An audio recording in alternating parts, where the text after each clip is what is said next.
सुप्रभात प्यारे बच्चों। आज हम 9वीं कक्षा की हिंदी की पूरक पठन की पुस्तक संचयन भाग 1 से पाठ दिए जल उठे का 5वां भाग पढ़ेंगे। विद्यार्थियों, इस पाठ के लेखक मधुकर उपाध्याय जी हैं। आगे बढ़ने से पूर्व पिछले 4 भागों में अभी तक जो हम पढ़ चुके हैं, आइए एक बार उसे भी दोहरा लेते हैं।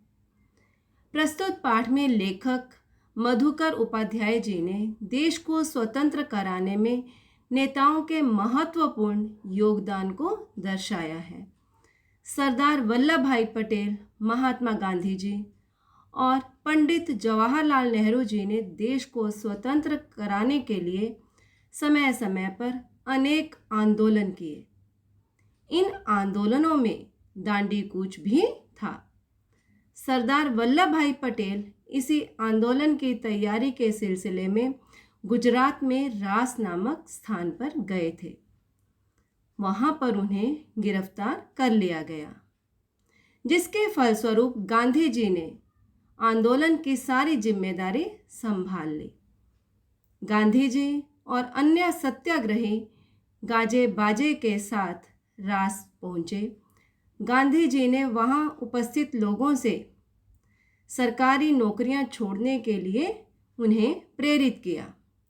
इसके बाद जब गांधी जी कनकापुरा पहुंचे तो वहां पर एक वृद्ध महिला ने गांधी जी से देश को स्वतंत्र कराने की बात कही। तो गांधी जी ने उन्हें भरोसा दिलाया कि अब वे देश को आज़ाद कराकर ही वापस लौटेंगे। गांधी जी ने अपनी दांडी यात्रा को धर्म यात्रा कहा और उसमें किसी भी प्रकार का आराम ना करने की बात कही। आगे क्या हुआ, आइए पाठ के इस अंश के द्वारा जान लेंगे। नियमों के अनुसार उस दिन की यात्रा कनकापुरा में गांधी के भाषण के बाद समाप्त हो जानी चाहिए थी, लेकिन इसमें परिवर्तन कर दिया गया।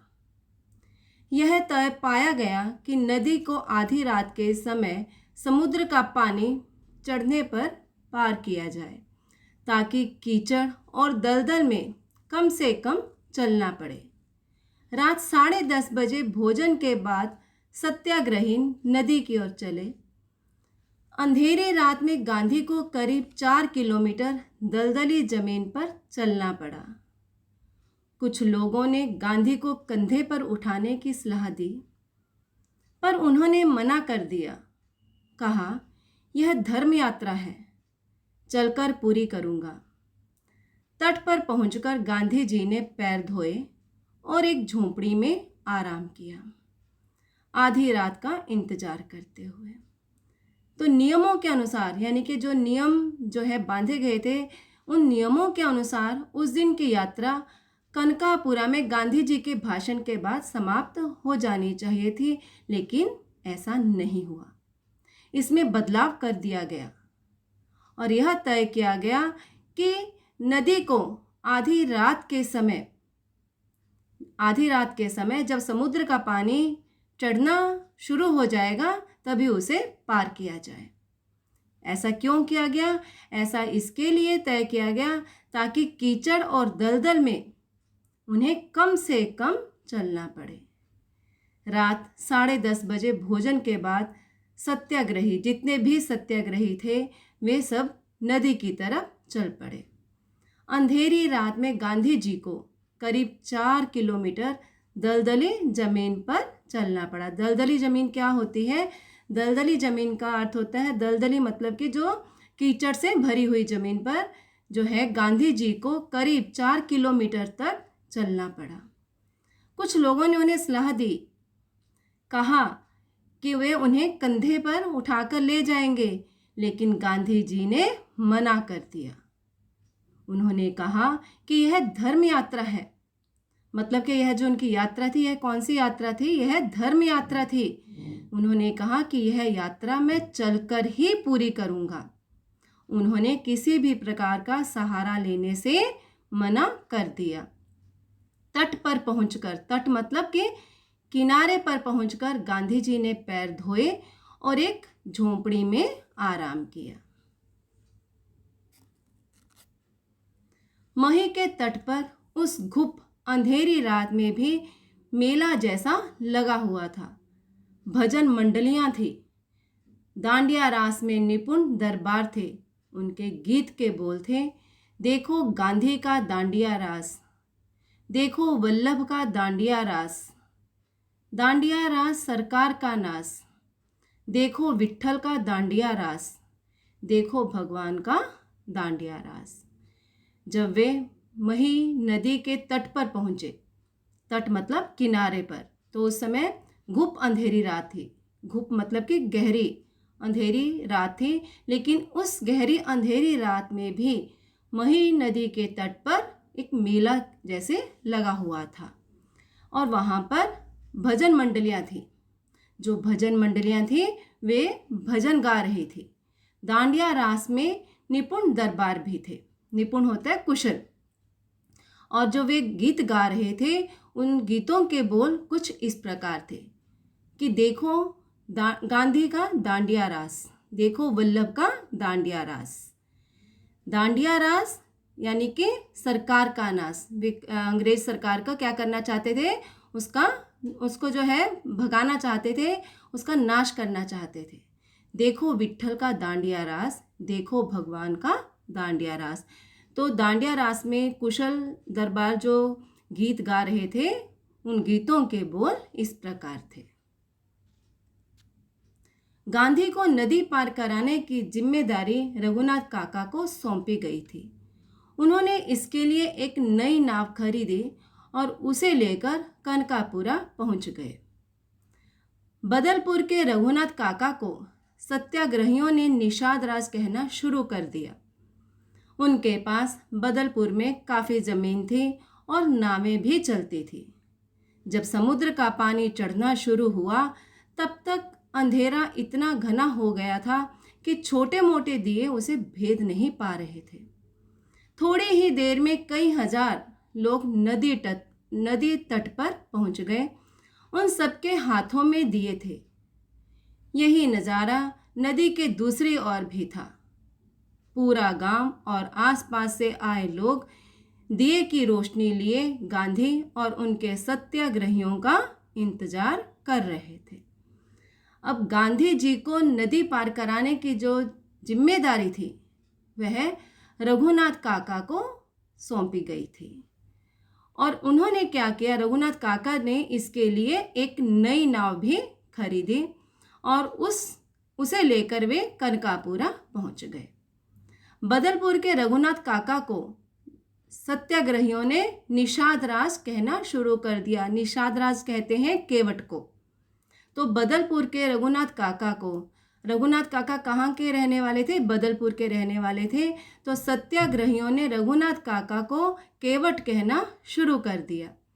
उनके पास बदलपुर में काफ़ी ज़्यादा ज़मीन थी और यहाँ तक कि उनके पास नावें भी थी, उनकी नावें भी चलती थी। जब समुद्र का पानी चढ़ना शुरू हुआ तब तक अंधेरा इतना घना हो गया था कि छोटे मोटे दियों से वहाँ कुछ भी काम नहीं चल रहा था।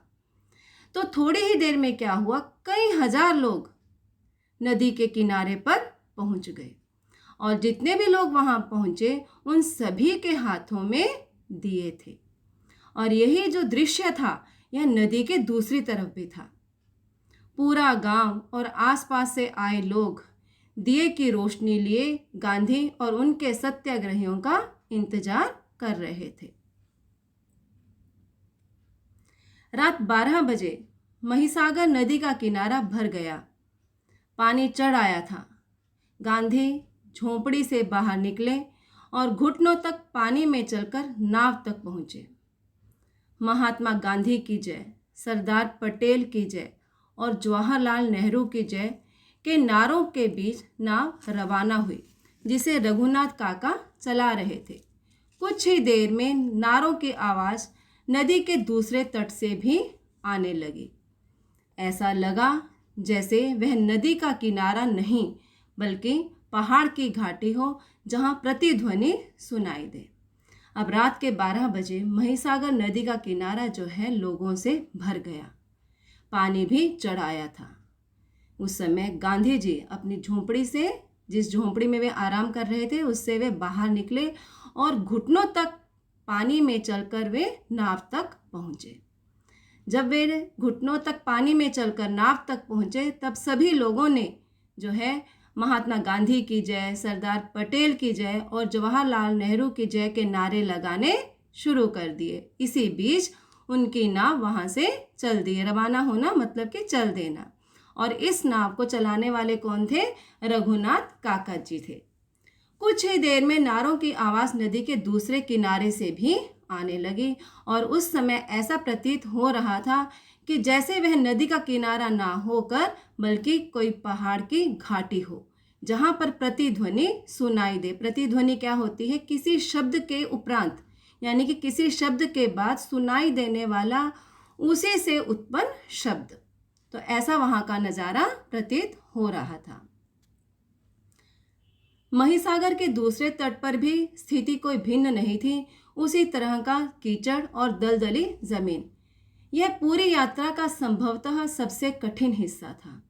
1.5 किलोमीटर तक पानी और कीचड़ में चलकर गांधी रात 1 बजे उस पार पहुंचे और सीधे विश्राम करने चले गए।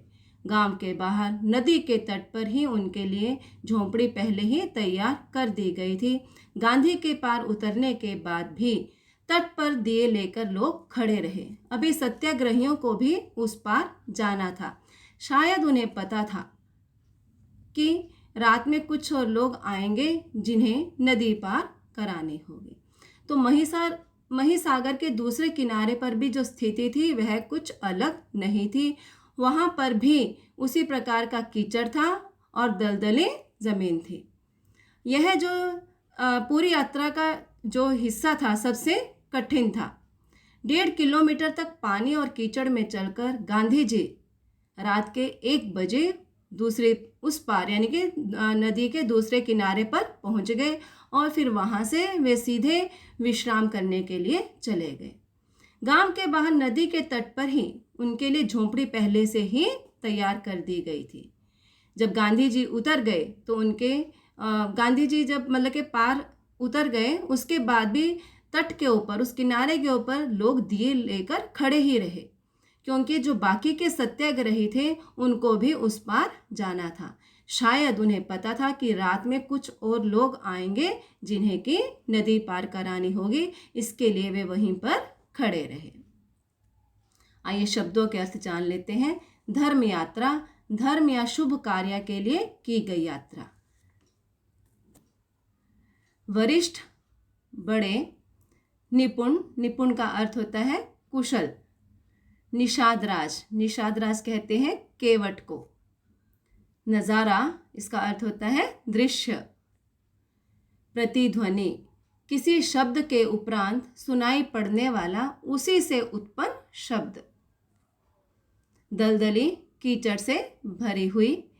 घुप, घुप का अर्थ होता है गहरा।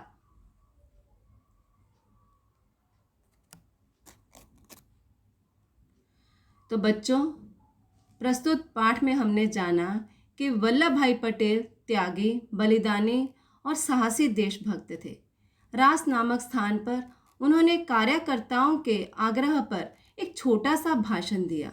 उनका पहला वाक्य था, भाइयों और बहनों, क्या आप सत्याग्रह के लिए तैयार हैं? इस वाक्य में पटेल जी के उत्साह, समर्पण और बलिदान भाव का परिचय मिलता है। इसके साथ ही हमने जाना कि गांधी जी का चरित्र उच्च एवं सुदृढ़ था। वे देश के लिए पूरी तरह से समर्पित थे। गांधी जी जनता के बीच सामान्य आदमी बनकर रहे। जैसे सामान्य सत्याग्रहियों ने पैदल, कीचड़, रेत और पानी में चलकर दांडी यात्रा की, वैसे ही गांधी जी ने भी की।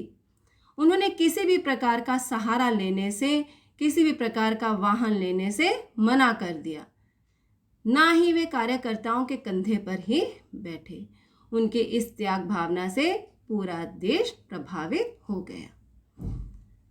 तो आइए इस पाठ से जो हमें जीवन मूल्य सीखने को मिले उन्हें भी जान लेते हैं।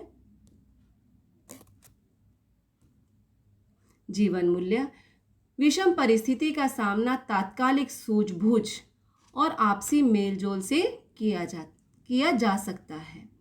अर्थात कैसी भी परिस्थिति हो, किसी भी तरह की कठिन से कठिन परिस्थिति क्यों ना हो, उसका सामना जो है हम कैसे कर सकते हैं? तात्कालिक सूझबूझ और आपसी मेलजोल से कर सकते हैं, जैसा कि प्रस्तुत पाठ में सरदार वल्लभ भाई पटेल और महात्मा गांधी जी के मार्गदर्शन व नेतृत्व ने लोगों को कामयाबी का रास्ता दिखाया था। दूसरा है, गांधी जी एक अत्यंत दृढ़ चरित्र वाले व्यक्ति थे। हमें भी उनसे अपने दृढ़ निश्चय पर अडिग रहने की सीख लेनी चाहिए। गांधी जी एक अत्यंत दृढ़ चरित्र वाले व्यक्ति थे। वे अहिंसा के पुजारी थे। वे कोई भी कार्य छुपकर नहीं करते थे, बल्कि सबके सामने करते थे। उनसे हमें ये प्रेरणा मिलती है कि हमें कभी भी अपने दृढ़ निश्चय से पीछे नहीं हटना चाहिए। तो बच्चों, इसी के साथ हमारा आज का जो पाठ 6 था, दिए जल उठे, पूरा हुआ। आइए इसका अभ्यास कार्य भी कर लेते हैं। प्रश्न अभ्यास। पहला प्रश्न है, किस कारण से प्रेरित हो स्थानीय कलेक्टर ने पटेल को गिरफ्तार करने का आदेश दिया? सरदार पटेल ने इसका उत्तर इस प्रकार से है, सरदार पटेल ने पिछले आंदोलन में स्थानीय कलेक्टर शिरीडी को अहमदाबाद से भगा दिया था। तो इसी अपमान का बदला लेने के लिए उसने सरदार पटेल को निषेधाज्ञा भंग करने के आरोप में गिरफ्तार करने का आदेश दे दिया। अगला प्रश्न है, मैं चलता हूँ, अब आपकी बारी है। यहाँ पटेल के कथन का आशय उद्धृत पाठ के संदर्भ में स्पष्ट कीजिए। सरदार पटेल को निषेधाज्ञा उल्लंघन करने के आरोप में जो है गिरफ्तार कर लिया गया था और उन्हें 3 महीने की जेल हुई। इसके लिए उन्हें बोरसद से साबरमती जेल ले जाया जा रहा था और रास्ते में आश्रम पड़ता था। वहां पर पटेल के आग्रह पर गाड़ी रोक दी गई और सरदार वल्लभ भाई पटेल आश्रम वासियों से मिले। सड़क पर ही गांधी जी से भी उनकी बातचीत हुई, जिसमें उन्होंने गांधी जी से यह कथन कहा था। वे स्पष्ट कर देना चाहते थे कि वह जेल जा रहे हैं और अब स्वाधीनता की लड़ाई की जिम्मेदारी आपकी है। तीसरा प्रश्न है, महिसागर नदी के दोनों किनारों पर कैसा दृश्य उपस्थित था? अपने शब्दों में वर्णन कीजिए। गांधी जी और सत्याग्रही सायं 6 बजे चलकर 8 बजे कनकापुरा पहुंचे और वहीं आधी रात में महिसागर नदी पार करने का निर्णय लिया गया। नदी तट पर हजारों लोग दिए लेकर खड़े थे, क्योंकि वे गांधी जी और उनके साथियों का इंतजार कर रहे थे। नदी के दोनों तटों पर मेले जैसा दृश्य उपस्थित हो रहा था। लोग गांधी, पटेल और नेहरू के जय जयकार कर रहे थे। चौथा प्रश्न है, गांधी जी के पार उतरने पर भी लोग नदी तट पर क्यों खड़े रहे? गांधी जी महिसागर नदी के पार उतर गए, फिर भी लोग नदी तट पर इसलिए खड़े रहे ताकि गांधी जी के पीछे आ रहे सत्याग्रही भी तट तक पहुंच जाएं और उन्हें दियों का प्रकाश मिल सके। तो विद्यार्थियों, मैं उम्मीद करती हूँ कि यह पाठ आपको बहुत अच्छे से समझ में आया होगा। धन्यवाद।